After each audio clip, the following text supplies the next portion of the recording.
Hi hello, ఇవాళ ఏం చేసుకుందామంటే మనము చిన్నపిల్లలకి ఎంతో ఇష్టమైన మ్యాగీ నూడిల్స్ ఆమ్లెట్. దానికి కావాల్సిన పదార్థాలు: 2 ఎగ్స్, మ్యాగీ బాయిల్ చేసుకొని పెట్టుకోవాలి, మసాలా, మ్యాగీ మసాలా, కొత్తిమీర, కరివేపాకు, ఆనియన్ ఇవన్నీ మిక్స్ చేసుకోవాలి, క్యారెట్ తురుము, 2 ఎగ్స్ ఇట్లా బీట్ చేసుకోవాలి. దీంట్లో కొన్ని ఆనియన్స్, కొంచెం క్యారెట్, కొంచెం పసుపు, కొంచెం మ్యాగీ మసాలా,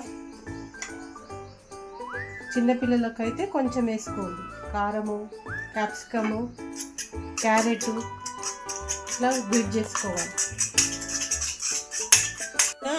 ఎగ్, నూడిల్స్ అన్నీ, సాల్ట్ కొంచెం కొంచెం కావాలంటే కారము అన్నీ వేసి మిక్సీ చేసి పెంక పైన ఆమ్లెట్ లాగా వేసుకోవాలి.